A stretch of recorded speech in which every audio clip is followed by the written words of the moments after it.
హరే కృష్ణ. హరే కృష్ణ ప్రభు, ఇక్కడ స్టార్ట్ ప్రభు. కాశ్యపాన్వయ సంజాతం నారాయణ పదాశ్రితం శ్రీమన్నారాయణం వందే యతీశ్వర శ్రియాజుషం. ఓమస్మద్గురుభ్యో నమః. నీలాతుంగస్తనగిరితటీ సుప్తముద్బోధ్య కృష్ణం పారార్ధ్యం స్వం శృతిశతశిరసిద్ధమధ్యాపయంతి స్వచ్చిష్టాయాం సజనిగళితం యా బలాత్కృత్య భుంక్తే కోదా తస్యై నమైదమిదం భూయ ఏవాస్తు భూయః. ఆండాళ్ తిరువడిகளே శరణం. హరే కృష్ణ కృష్ణ కృష్ణ హరే హరే, హరే రామ రామ రామ హరే హరే. హరే కృష్ణ ప్రభుజీ. ఈరోజు మనం 25వ పాసురంలోకి ప్రవేశిస్తున్నాము. అప్పుడే మనకి ధనుర్మాసం ప్రారంభమైపోయి 25వ రోజులకు వచ్చేసాం. 30 రోజుల్లో ఇంకా 5 రోజులే మిగిలింది అని తలుచుకుంటేనే అయ్యో అయిపోయింది అనిపిస్తూ ఉంటుంది ఒక పక్క నుంచి మనసులో. నిన్న 23, 24 పాసురాల్లో ఆండాళ్ తల్లి తన గోపికల గోష్ఠితోటి శ్రీకృష్ణుడిని దర్శించుకున్నారు. 23లో ఆయన వచ్చి ఆ సింహాసనం మీద కూర్చొని ఎంతో అందంగా కూర్చొని ఆయన్ని చూసి ప్రేమ పారవశ్యంలోకి పొంగిపోయారు. అప్పుడు 24వ పాసురంలో ఆయన యొక్క కష్టాలన్నీ, ఆయన మన కోసం పడినటువంటి విషయాలన్నీ కూడా తలుచుకొని ఆయనకి అడిపోతి అండ్రు యువలగమలందా అడిపోతి అనేటువంటి ఆ పాసురంలో మంగళాశాసనాలు చేశారు. ఆయనకి అంతా శుభం జరగాలి, ఆయనకి రక్షగా అంతా జరగాలి అనే ఉద్దేశంతో. ఈ రోజు పాసురంలో ఒకసారి శ్రీకృష్ణుడి జన్మ వృత్తాంతాన్ని, ఆయన అవతార విశేషాలని ఆవిడ ప్రస్తావిస్తూ ఉన్నారు. ఒకసారి ఈ పాసురాన్ని చదువుతాను. ఒరుత్తి మగనాయ్ పిరందు ఓరిరవిల్ ஒருத்தி மகனாய் ஒளித்து வளரா தரக்கிலானாகி தான் தீங்கு நினைந்த கருத்தை பிள்ளை பிற்று கஞ்சன் வயத்தில் நெருப்பென்ன நின்ற நெடுமாலே உன்னை அருத்தித்து வந்தோம் பறை தருதியாகில் திருத்தக்க செல்வமும் சேவகமும் யாம்பாடி வருத்தமும் தீர்ந்து మగళిందు ఏలోరెంబావాయ్. ఇది ఈరోజు పాసురం. ఈ పాసురంలో మనం కనుక గమనించినట్లయితే గోదాదేవి శ్రీకృష్ణ భగవానుడు అవతరించిన విశేషాలని మెల్లిగా మనకి విశదీకరిస్తూ ఉన్నారు. ఇందులో ముందుకి మనకి ఒరుత్తి మగనాయ్ అని చెప్పి ఆవిడ ప్రారంభించారు ఈ పాసురాన్ని. ఒరుత్తి మగనాయన ఎందుకు ప్రారంభించారని కనుక ఒకసారి కనుక ఆలోచించినట్లయితే, ఆ రోజుల్లో రేపల్లెలో ఎవరు కూడా శ్రీకృష్ణుడు ఇక్కడ ఉన్నాడు, బలానా చోట ఉన్నాడు, ఆయన బలానా ఆవిడ బిడ్డ, బలా ఆవిడ యొక్క అండలో ఉన్నాడు అనే విషయాన్ని ప్రస్తావించేవారు కాదట. ఎందుకు చేసేవాళ్ళు కాదు అంటే, కంసుడి యొక్క భయంతో. కంసుడు ఎంతో మంది రాక్షసుల్ని శ్రీకృష్ణ భగవాను మీదకి పంపించి ఆయన ఎలాగైనా సరే అక్కడి నుంచి తీసివేయించాలనే ఉద్దేశంతో ఎన్నో ప్రయత్నాలు చేశాడు. ఆ విషయం ఆయనకు తెలియకుండా ఉండటం కోసం అని చెప్పేసి ఈ పాసురంలో ఆవిడ ఒరుత్తి మగనాయ్ అని చెప్పేసి ప్రారంభిస్తూ ఉన్నారనమాట. ఒరుత్తి అంటే ఒక ఆమె అని అర్థం. అంటే ఆవిడ యాక్చువల్గా దేవకీ పుత్రుడే అయినా కూడా ఒరుత్తి అనే ఉద్దేశంలో ఆ పేరు కూడా చెప్పట్లేదు వాళ్ళు. సో అలా ఎందుకు చెప్పట్లేదు అంటే, ఆ పేరు చెప్పగానే వెంటనే శ్రీకృష్ణుడు ఎక్కడ ఉన్నాడనే విషయం తెలిసిపోతుంది అనేటువంటి భయంతో. సో ఈ విధంగా ఎంతో జాగ్రత్తగా శ్రీకృష్ణుని వాళ్ళు చూసుకుంటూ ఉన్నారు. మనకు తెలుసు కంసుడి యొక్క చెల్లెలు దేవకీదేవి, ఆవిడ వసుదేవుడి యొక్క భార్య.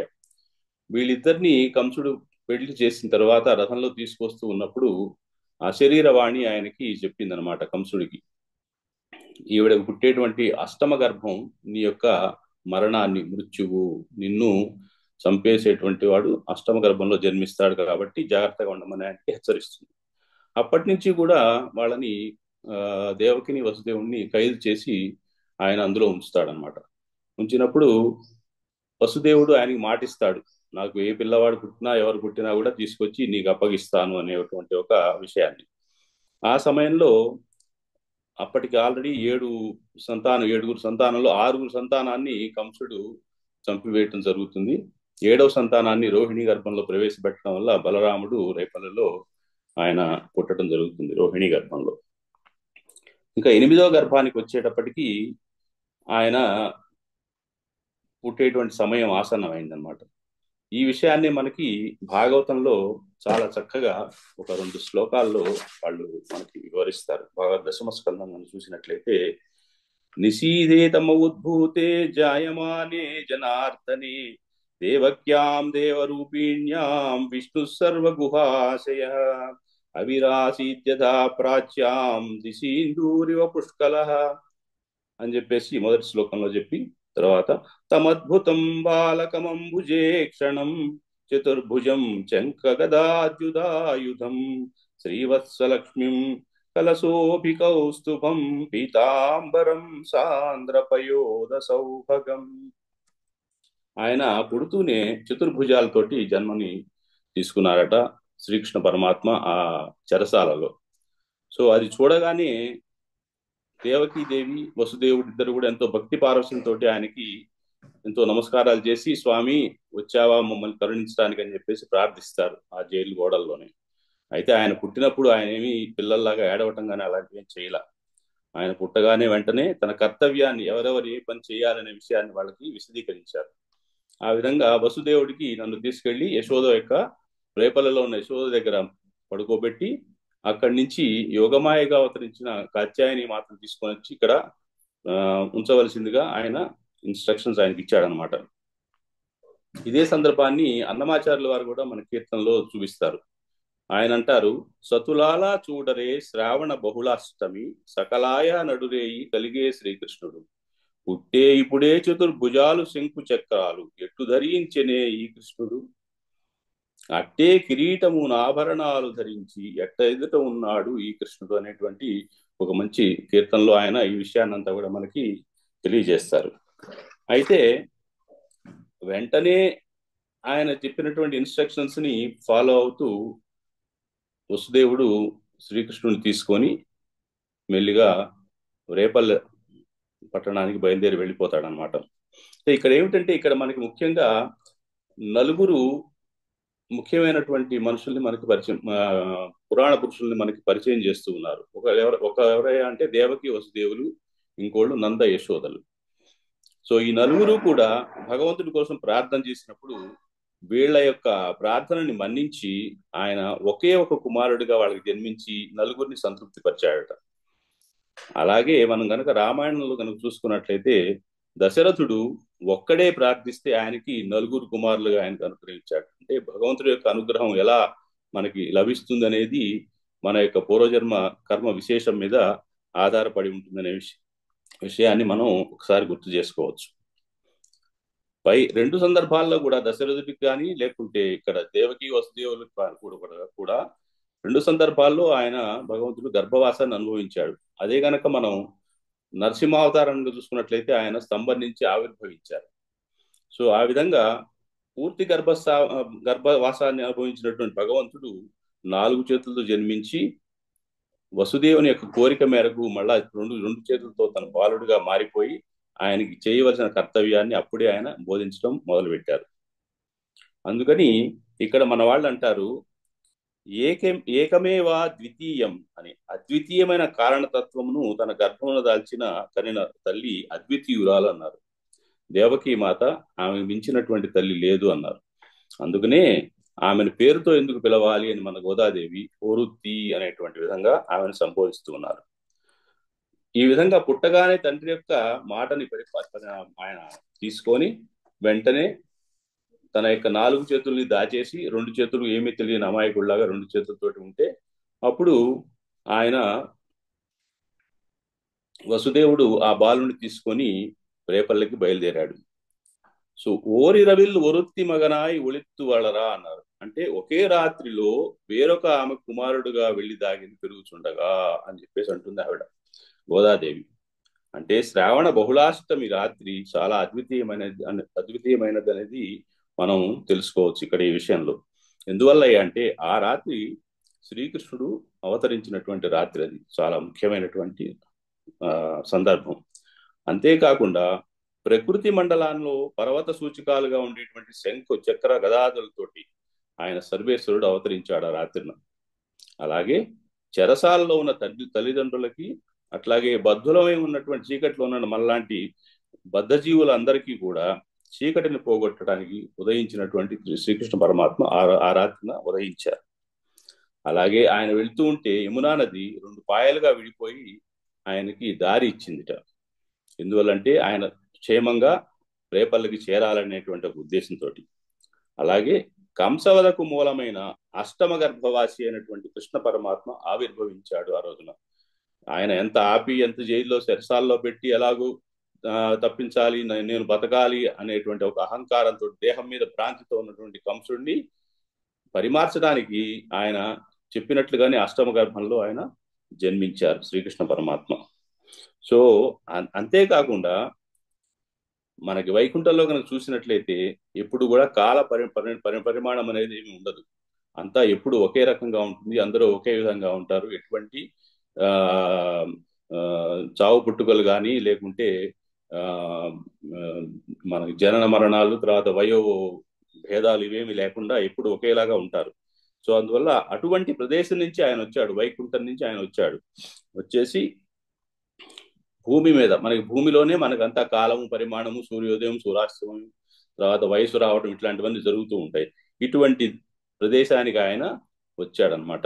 సో అందువల్ల అది ఎందుకు వచ్చాడంటే మన కోసం ఆయన వచ్చాడు కాబట్టి ఆయన సర్వేశ్వరుడు అనే విషయాన్ని మనం తెలుసుకోవాలి. అలా ఆయన పుట్టగానే వెంటనే ఆయన ఏం చేశారు, యశోద దగ్గరికి వెళ్ళిపోయారు. ఎందువల్లంటే యశోద కూడా ఆయన మాటిచ్చి ఉన్నారు, నీకు కుమారుడుగా వస్తాను అని. దేవకికి మాటిచ్చారు, నీకు కుమారుడుగా జన్మిస్తాను అని. యశోదకు మాటిచ్చారు, నీ కుమారుడుగా వస్తాను అని. ఈ 2 మాటల్ని ఆయన ఒకే రాత్రి ఆయన ఇచ్చిన మాటను తప్పకుండా నెరవేర్చడం జరుగుతుంది అనమాట. ఇంకొక విషయం ఏమిటంటే, దేవకీదేవి దగ్గర పుట్టినప్పుడు ఆయన స్తన్యపానం కూడా చేయలేదు, కనీసం ఒకసారి ఏడవనన్నా కూడా ఏడవలేదు.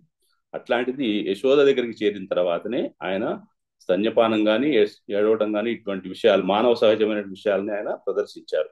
అంటే యశోదకు చేరే వరకు కూడా ఆయన భగవతత్వంలోనే ఉన్నాడని మనం గమనించాల్సినటువంటి విషయం ఉంటుంది. సో అందువలన ఆయన జితేంద్రియుడు కావడం వల్లనే ఎటువంటి ఇంద్రియాల యొక్క ప్రకోపానికి ఆయన లోను కాకుండా చక్కగా ఎక్కడికి చేరాలి, ఎలా వెళ్ళాలి అనేటువంటి మొత్తం ప్లానింగ్ ప్రకారం ఆయన వెళ్ళిపోయారు.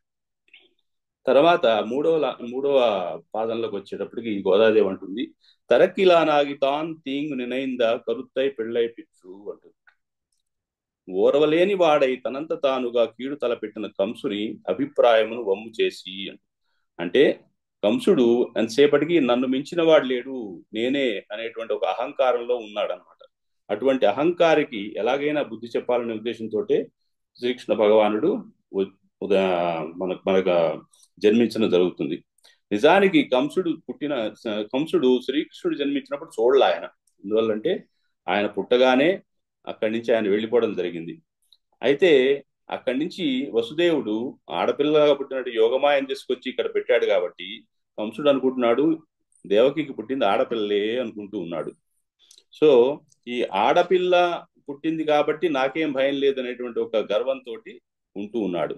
అయితే ఆమె ఆ యోగమాయను ఆయన సంహరించాలనేటువంటి ఉద్దేశంతో పైకి విసిరేసినప్పుడు ఆవిడ ఆయనకి చెప్పింది. ఈ సందర్భాన్ని పోతన గారు చాలా చక్కగా చెప్తూ ఉంటారు ఒక పద్యంలో. తెంపరివై పొరింబోరిని దేవకి బిడ్డల చిన్న కుర్రలన్ చంపితివి, ఇంతనైననుపశాంతి వహింపక రాళ్ళ మీద నొప్పింపితి విసిరో, ఇది యుబీరమే నా సరసం జనించి నిన్ చంపెడు వీరుడొక్క దశ సత్కృతి నొందెడు వాడు దుర్మతి. ఆమె చెప్పేసింది, ఆయన పైకి శ్రేయంగానే ఆమె అదృశ్యమైపోతూ ఆయనకి చెప్పింది, ఏమయ్యా నువ్వు నన్ను చంపాలని ప్రయత్నం చేస్తున్నావు, కానీ ఆల్రెడీ నిన్ను చంపేవాడు జన్మించాడు. అయితే ఆమె ఏం చేసిందంటే ఎక్కడ ఉన్నాడనే విషయాన్ని ఆమె చెప్పాల. ఎందుకంటే చెల్లెలు కదా, చెల్లెలు కాబట్టి అన్నను కాపాడాలనే ఉద్దేశంతో ఆయన ఎక్కడ పెరుగుతున్నాడో చెప్పాల. అయితే నారదుల వారు ఏం చేశారయ్యా అంటే, ఇది చెప్పకపోతే మనకి మిగిలిన కథ ఎట్లా మనకి తెలియదు కదా అనే ఉద్దేశంతో కంసుడి దగ్గరికి వెళ్ళి, నీ శత్రువు రేపల్లో క్షేమంగా పెరుగుతున్నాడు అని చెప్పేసి ఆయన చెప్పేశాట. చెప్పేసేటప్పటికి వెంటనే కంసుడికి దేహాభిమానం పెరిగిపోయింది. నా దేహాన్ని నేను ఎలా పోగొట్టుకుంటాను అంటే, ఆత్మ దేహము వేరనే విషయాన్ని ఆయన గమనించకుండా దేహమే ఆత్మ అనేటువంటి ఒక ప్రకృతి అభిమానానికి లోనైపోయి అనేక మంది రాక్షసుల్ని శ్రీకృష్ణుడి మీదకి పంపించడం మొదలుపెట్టాడు. అవన్నీ మనం చూసాం అంతకుముందు పాసురాల్లో. అమ్మవారు చక్కగా వాటన్నిటిని కూడా వివరించారు. సో అట్లాంటి ఆ రాక్షసులందరినీ ఆయన ఎక్కడి వాళ్ళని అక్కడిని చంపేయడం మొదలు పెట్టేశారు శ్రీకృష్ణ పరమాత్మ. ఆయన అనుకున్నట్ట,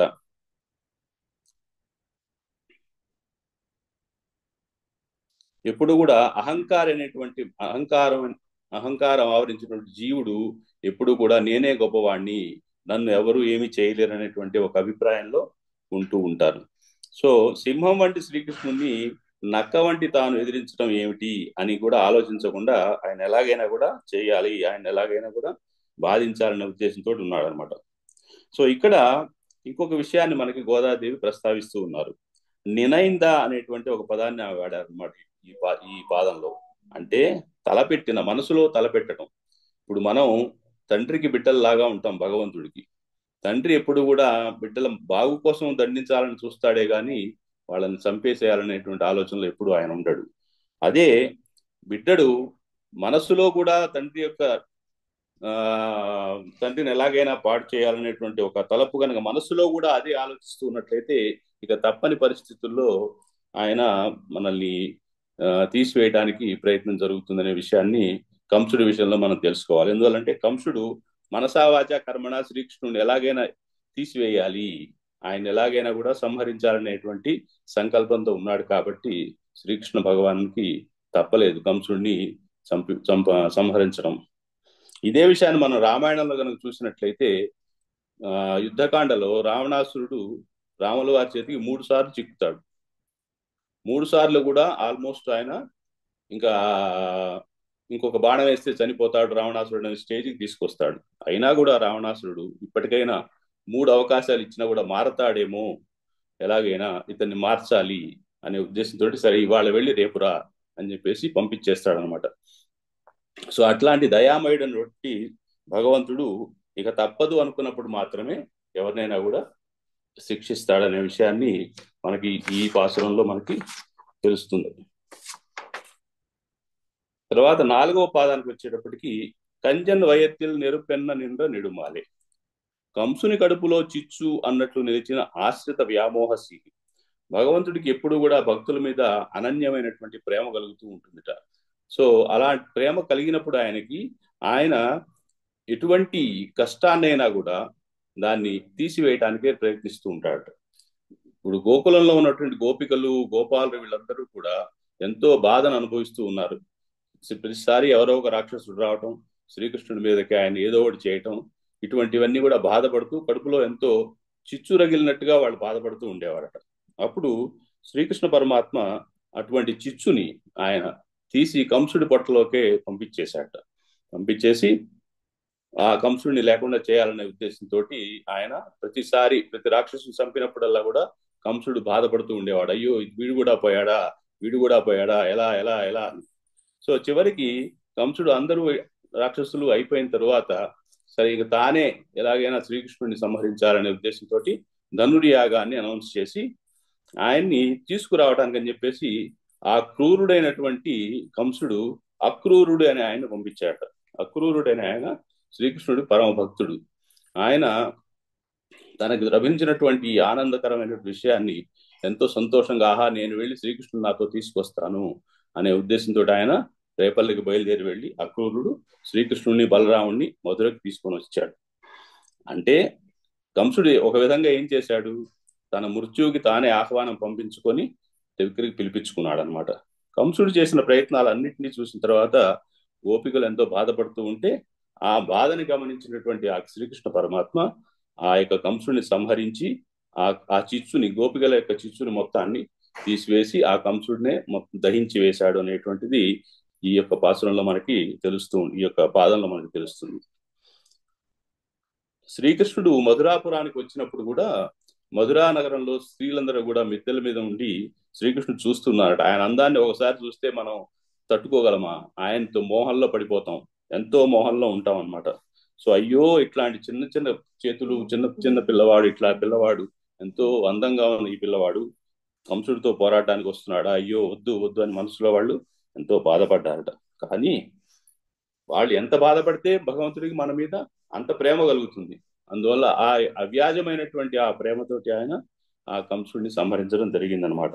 తరువాత పాదంలోకి వెళ్ళేటప్పటికి ఉన్నై ఎరుతిద్దు వందో అంటే వీళ్ళు ఇవన్నీ నెమరు వేసుకుంటూ కంసుడిని చంపడం, ఆయన ఎలా జన్మించాడు, ఎంత మనోహరంగా ఆయన ఉన్నాడు అనే విషయాలన్నింటి కూడా నెమరు వేసుకుంటూ ఇప్పుడు ఆయన దగ్గరికి వచ్చి చెప్తూ ఉన్నారు. ఏం చెప్తున్నారు? అయ్యా, నేను నిన్ను కోరి వచ్చినాము అని చెప్పారట. అంటే నన్ను కోరి వచ్చేది ఏమిటి? మీరు అంతసేపటికి పరై కావాలని, మాకు వాయిద్యం కావాలని అనుకుంటూ ఉన్నారు కదా, నన్ను కోరి వచ్చామంటారు ఏందమ్మా అని చెప్పేసి ఆయనకి ఆశ్చర్యం వేసిందిట. ఇప్పుడు చివరికి వచ్చేటప్పటికి నన్ను చూడంగానే వీళ్ళు మొత్తం ప్లేటే ఫిరాయించేశారే, పరై పరై అడగకుండా ఇంకేదో అడుగుతున్నారే అనుకుని ఆయన అనుకున్నాడట. స్వామి ఆశ్రితులైన వ్యామోహంచే శ్రీవైకుంఠము నుండి స్వయముగా ఒక తల్లి కడుపున పుట్టి మరొక తల్లి వద్ద పెరిగి కంసుని చంపి ఎన్నో శ్రమపడిన నీ ఆశ్రిత వ్యామోహము కన్నా మాకు నీపై గల ప్రేమ మోహము అధికము అని చెప్పేసి మేము చూపించాలి, ప్రదర్శించాలనే ఉద్దేశంతో మేము ఎంతో దూరం నుంచి నడిచి నడిచి పొద్దున్నే లేచి స్నానాలు చేసి అందరం నడిచి నడిచి వచ్చాము అని చెప్పేసి చెప్పారట. సో ఇంకా విషయం ఏం చెప్పారంటే, మేము స్త్రీలమయ్యా, నీ దగ్గరికి వచ్చిన వాళ్ళందరం కూడా మాకు సహజంగానే అభిమానం ఉంటుంది, కొంచెం సిగ్గు కూడా ఉంటుంది. కానీ మాకున్నటువంటి అభిమానాన్ని, సిగ్గుని అన్నింటినీ వదిలిపెట్టి నీ మీద ఉన్నటువంటి వ్యామోహంతో మేము నీ దగ్గరికి వచ్చాము అని చెప్తూ ఉన్నారు. అంటే ఎప్పుడైతే అహంకార మమకారాలు అనేటువంటి వాటిని విడిచేసి భగవంతుడి దగ్గరికి చేరతామో భగవంతుడు మన మీద ఎంతో ప్రేమను కురిపించి తన దగ్గరికి తీసుకుంటాడు అనేటువంటి విషయాన్ని ఈ పాదంలో మనకి గోదాదేవి తెలుపుతూ ఉన్నారు. అప్పుడు ఇంకా శ్రీకృష్ణుడు సరే వచ్చారు, బాగుంది, సంతోషం, మీరందరూ వచ్చారు, సరే ఇప్పుడు అడగండి ఏం కావాలో. మీరు వెంటనే ఇంకేదో కావాలని చెప్పవాకండి, నా కోసం వచ్చామని చెప్పకుండా మీకు కావాల్సింది ఏదో అడగండి అయ్యా, అడగండి అమ్మా అని చెప్పేసి ఆయన చెప్పారు. వాళ్ళకి చెప్పేటప్పటికి వాళ్ళు ఏమన్నారు? పరతరుదు యాగిల్ అన్నారు. పరతరుదు యాగిల్ అంటే మొదటి నుంచి చెప్తున్న విషయమే. పర అనేది ఒక వ్రత సాధనానికి, వ్రతానికి అవసరమైన ఒక సాధనం, ఒక సౌండ్ వచ్చేటువంటి ఒక పరికరం అది. సరే వీళ్ళు ఏమంటున్నారు ఇప్పుడు వచ్చి? అయ్యా మేము పర కోసం వచ్చాము, సరే నీ ఇష్టం, అది నువ్వు ఇస్తే ఇవ్వు లేకపోతే లేదు అని కూర్చున్నారు. ముందు మాకు కావాలని చెప్పేసి బయలుదేరిన వాళ్ళు చివరికి వచ్చేటప్పటికి నువ్వు ఇస్తే ఇవ్వు, నీవేమి ఇస్తే అదే తీసుకుంటాము, మాకు నువ్వే మాకు కావాలి, నాకు వేరేం అక్కర్లేదు అన్నటువంటి పేచీ పెట్టారే అని చెప్పేసి ఆయన, ఏమిటి ఇట్లా ఈ విధంగా మీరు విరుద్ధంగా మాట్లాడుతున్నారు అన్నమాట. అంటే స్వామి, మేము కోరుట నీవిచ్చుట ఇవేమైనా ఉన్నాయా? నువ్వు ఇస్తాననుకుంటే ఇస్తావు, ఇవ్వననుకుంటే ఇవ్వవు. సో నువ్వు ఇచ్చింది మేము తీసుకోవాలి, కానీ మేము కావాలి అంటే నువ్వు ఇస్తావు అనేటువంటిది చాలా అసంభవమైనటువంటి విషయం. ఎందువల్లంటే చాలా మంది గుళ్ళకి వాటికి వెళ్ళినప్పుడు ఓ పెద్ద లిస్ట్ తీసుకొని వెళ్తూ ఉంటారు జేబులో పెట్టుకొని.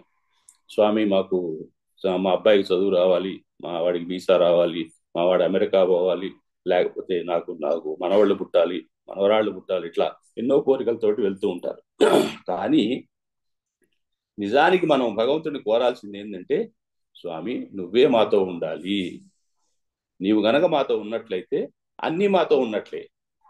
సో ఎందువల్లంటే మనం మా స్వామివారు ఒక స్టోరీ చెప్తూ ఉన్నారు. ఒక ఆయన ఉండేవారట, ఒక శెట్టిగా, ఒక వ్యాపారవేత్త. ఆయన చెప్పారట, భగవంతుడు ఆయనకు ప్రత్యక్షమై, స్వామి మీ భక్తికి చాలా మెచ్చాను, ఏదైనా వరం కోరుకోండి అని చెప్పారు.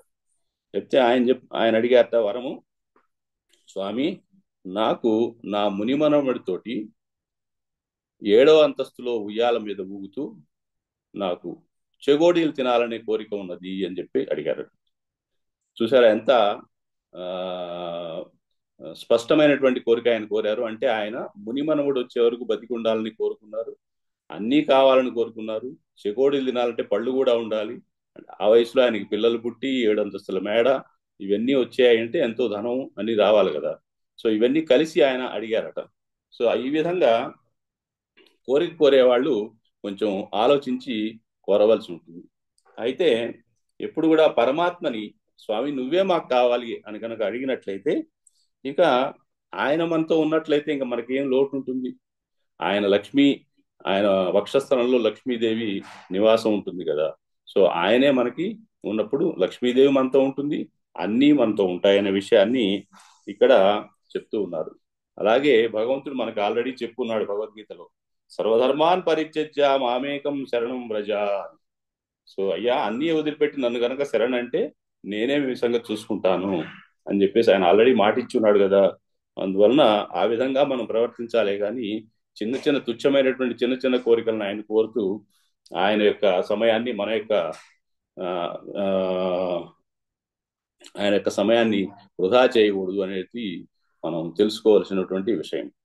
సో అట్లాగే తిరుత్తక్క సెల్వమున్ సేవము యాంపాడి వరుత్తమం తీరందు మగలిందు అన్నారు. అంటే లక్ష్మికి తగిన మీ ఐశ్వర్యమును వీర చరితమును మేము పాడాము. ఇప్పుడు వచ్చి మీ దగ్గరికి వచ్చి మీ గురించి ఇవన్నీ పాడిన తర్వాత మాకు కలిగినటువంటి శ్రమ అంతా కూడా పోయింది, మేము చాలా హ్యాపీగా ఉన్నాం స్వామి. సో అందువల్ల దయచేసి మమ్మల్ని నీలోకి చేర్చుకో అనేటువంటి విషయాన్ని వాళ్ళు తెలిపారు. స్త్రీ గాని పురుషుడు గాని బాహ్యంగా భావనలు అందరము మనం స్త్రీలమే, పురుషుడు ఒకడే, ఆయనే పరమాత్మ, పరమ పురుషుడు. అందువలన మనము మేము మాది అనేటువంటి ఒక అహంకారం కనుక పోయినట్లయితే మనకి ఈ భూమి మీద మనకి ఎటువంటి సంబంధాలు లేకుండా భగవంతుడి దగ్గరికి వెళ్ళేటువంటి అవకాశం కలుగుతుంది. సో అప్పుడు మనకు ఆయనే మన వాడైతే ఏం లోటు ఉంటుంది? భగవన్నామ సంకీర్తనతోటి ఉండాలి. అలాగే భగవద్ గుణగానంతో మనం జీవితాన్ని గడపాలి. భగవద్ గుణానుభవంలో మనం ఎప్పుడు తేలుతూ ఉండాలి. భగవత్ అధీన భావంతో మనం ఆయన అధీనంలో ఉన్నామనే భావంతో ఉండాలి. భాగవత కైంకర్యాలతోటి మనం ఉండాలి. అట్లాగే ఈ విధంగా కనుక మనం జీవితాన్ని కనుక గడిపినట్లయితే మన జీవితానికి పరమ పురుషార్థాన్ని మనం సంపాదించుకున్నట్లే అవుతుంది అనేటువంటిది ఈ యొక్క పాసురంలో గోదా అమ్మవారు చెప్తూ ఉన్నారు. దాన్నే పర అని గోపికలు ఒక వ్రత పరికరంగా పిలుస్తూ ఉన్నారు. హరే కృష్ణ కృష్ణ కృష్ణ హరే హరే, హరే రామ రామ రామ హరే హరే. నాకు ఈ అవకాశం ఇచ్చినటువంటి అందరికీ చాలా ధన్యవాదాలు తెలుపుకుంటున్నాను. ఏమైనా తప్పులుంటే పొరపాట్లుంటే నన్ను క్షమించవలసిందిగా ప్రార్థిస్తున్నాను. జై శ్రీమన్నారాయణ.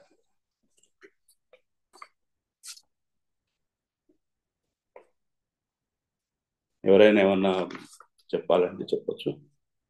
రసరాణి మాతాజీ టైం ఉందా, టైం అయిపోయిందా? ప్రభు ఇంకా 6 minutes ఉంది ప్రభు. ఓకే.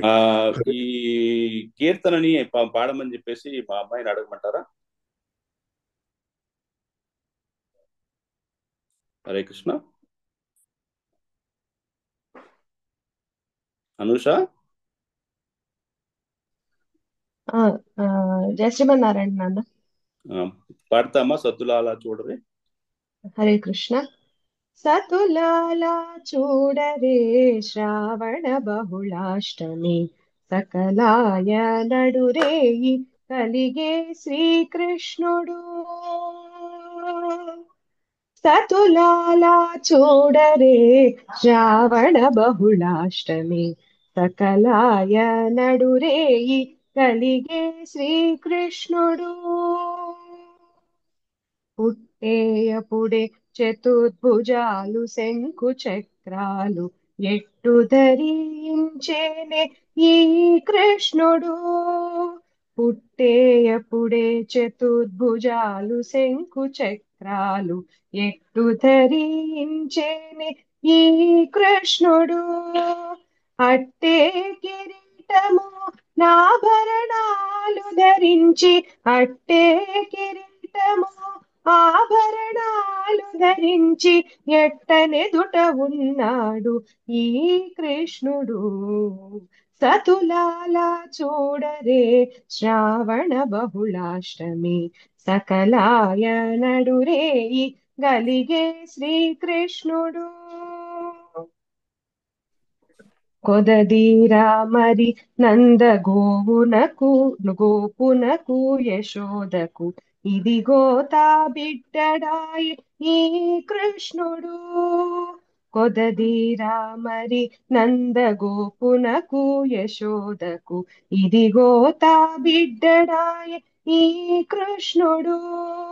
అదన శ్రీ వెంకటేశుడై అలమేల్ మంగ కూడి అదన శ్రీ వెంకటేశుడై అలమేల్ మంగ కూడి ఎదుట నిలచి ఉన్నాడు ఈ కృష్ణుడు. సతులాలా చూడరే శ్రావణ బహుళాష్టమి సకలాయ నడురేయి కలిగే శ్రీకృష్ణుడు. హరే కృష్ణ. హరే కృష్ణ. కృష్ణ ప్రభు, ఇంకొక చిన్న విషయం చెప్పచ్చా నేను? అయ్యో చెప్పండి. థ్యాంక్స్ ప్రభు, థ్యాంక్స్ అనుష, మీకు కూడా చాలా థ్యాంక్స్, చాలా చక్కగా చెప్పారు. అంటే ఈ పాశురాలు మనం తలుచుకున్నప్పుడు పెద్దలు ఏం చెప్తారంటే, మనకి భగవత్ ప్రాప్తి భగవత్ ప్రస్థానంలో మనకి భగవంతుడు భగవద్గీత ద్వారా కానీ భాగవతం ద్వారా కానీ కర్మయోగము, ధ్యాన యోగము, జ్ఞాన యోగము, భక్తి యోగం అనే అనేకమైన పద్ధతులు చెప్పారు కదా.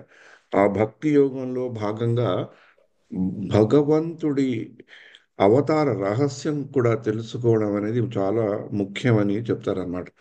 అందుకని ఇవాళ భగవంతుని చూశాక వాళ్ళు అన్నీ మర్చిపోయి ఏది దేని కొరకైతే వచ్చారో అన్నీ మర్చిపోయి కేవలం భగవంతుడి యొక్క గుణగానాలే చేస్తాము, భగవంతుడికే మంగళాశాసనం పాడతారని కిందటి పాశురంలో చెప్పుకున్నట్లు, అంతే భగవంతుడి దగ్గరకు వచ్చి అన్ని మర్చిపోయారు అన్నమాట. అలాగే మనం కూడా ఎప్పుడైతే భగవంతుడి యొక్క అవతార రహస్యాన్ని తెలుసుకుంటామో మనకి భగవత్ ప్రాప్తికి అది మార్గం కలుగుతుందని చెప్పారన్నమాట. అందుకని భగవద్గీతలో మనకి జన్మ కర్మచమే దివ్యం ఏవం యో వేతి తత్వత చక్రాదహం పునర్జన్మ నైతి మాం ఏతి సో అర్జున అన్నారు.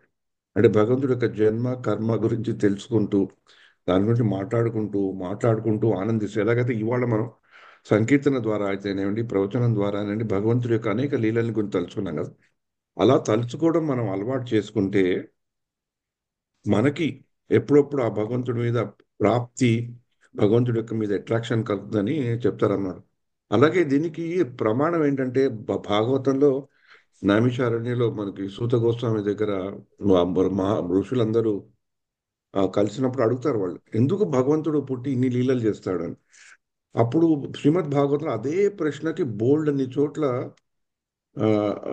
ఆన్సర్ వస్తున్నాడు. ఒకటి, ఇప్పుడు ఇవాళ మన ఈ పాశురంలో ఇక్కడ ఆండాళ్ళ తల్లి వాళ్ళ గోష్ఠితో చూస్తే వాళ్ళకి ఎందుకు భగవత్ ప్రాప్తి వస్తుందంటే, వాళ్ళు భగవంతుడి దగ్గరికి వచ్చారు.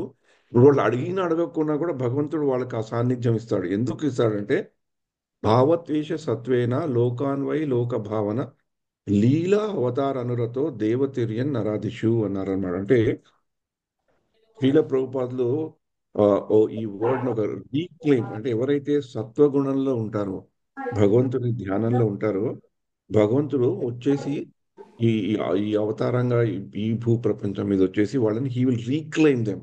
అంటే ఆ సత్వగుణంలో ఉన్న వాళ్ళందరినీ హీ విల్ రీక్లెయిమ్ దెమ్ ఆటోమేటికల్ అన్నమాట. ఏ భగవంతుడైతే దేవతలకి అన్ని రకాల మనుషులకి జంతువులకు కూడా ఆశ్రయం ఇస్తాడో, అలాంటి అతను ఈ యొక్క అవతారాలతో వచ్చి మనకి కనబడేటట్లు ఉంటారన్నమాట. అంటే యాక్చువల్గా భగవంతుడి రూపం మనం తెలుసుకోవాలంటే మనం వైకుంఠంలోనే ఉండాలి. భగవంతుడి రూపం ఇక్కడ మనకి కనబడదు.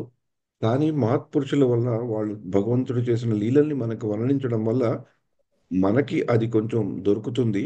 అందుకనే భగవంతుడు తన లీలల్ని ప్రదర్శించి ఎవరైతే సత్వగుణంలో ఉన్నారో వాళ్ళు ఎవరైతే దాన్ని ఆనందిస్తున్నారో వాళ్ళని రీక్లెయిమ్, అంటే తీసుకెళ్ళిపోతాడు. పట్టుకొని ఇలా వెళ్ళైతే పిల్లి చిన్న పిల్లల్ని పట్టుకొని తీసుకెళ్ళిపోతాడు, అలా తీసుకెళ్ళిపోతాడు.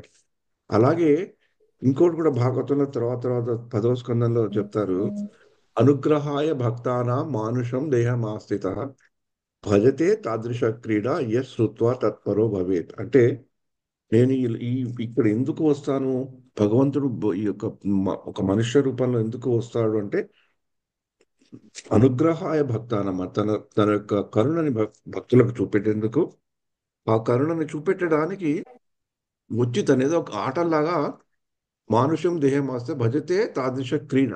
మనకేమి ఆటల్లాగా ఉంటాయి అన్నమాట. మనం పాస్ టైమ్స్ అంటాం కదా, లీలలు.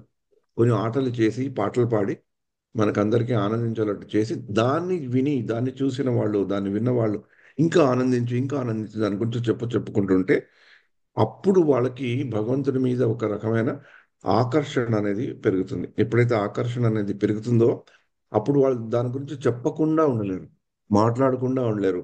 అప్పుడు శృణ్వతాం స్వగత కృష్ణ పుణ్య శ్రవణ కీర్తన హృదయంతస్థో హి అభద్రాణి విధునోతి శ్రోతతాం. అంటే అది వాళ్ళు చెప్తుంటారు కాబట్టి వాళ్ళల్లో ఒక రకమైన వాళ్ళ హృదయాలు కొంచెం ఒక రాయి లాంటి హృదయాలు కొంచెం వెన్నెలాగా అయ్యి అప్పుడు భగవంతుడి మీద ఆకర్షణ పెరుగుతుంటే అప్పుడు వాళ్ళు భగవంతుడి లీలల్లోనూ భగవంతుడి యొక్క ధ్యానంలోనూ లీనమైపోతారు. అప్పుడు వాళ్ళు ఈ భౌతిక ప్రపంచంలో ఉన్నా, వైకుంఠంలో ఉన్నా, గోలోక వృందాలు ఉన్నా అంత వ్యత్యాసం ఉండదు అని పెద్దలు మనకు చెప్తారన్నమాట. అంటే ఈ పాశనం వల్ల మనం తెలుసుకోవాల్సింది ఏంటంటే భగవంతుడి యొక్క లీలా స్మృతి, భగవంతుడి యొక్క అవతార రహస్యాన్ని తెలుసుకోవడం, దానిలో ఉండే మహత్తుని మనం తెలుసుకోగలిగితే ఇక్కడ ఈ పాశనంలో ఆండాళ్ళు గోష్ఠి అనుభవించినట్లు భగవంతుడు వాళ్ళ దగ్గరకు వచ్చినప్పుడు అన్ని మర్చిపోయారు. వాళ్ళు దేనికైతే వచ్చారో దాన్ని మర్చిపోయి ఆయన గుణగణాలే శ్లాఘిస్తారు. Rakesh Adnani, if I remember right? Sorry, Mukesh Adnani, father of Prem Adnani. So for that soul also we have to pray. Let's all pray for all of us to progress in Krishna Bhakti to 3 times. Hare Krishna, Hare Krishna, Krishna Krishna, Hare Hare, Hare Krishna, Hare Krishna, Krishna Krishna, Hare Hare Krishna, Hare Krishna, Krishna Krishna, Hare Hare, Hare Rama, Rama Rama. सभी भक्तों को बहुत बहुत धन्यवाद. So we all thank you once again for coming and joining this wonderful morning Mangalarti sessions. Hare Krishna.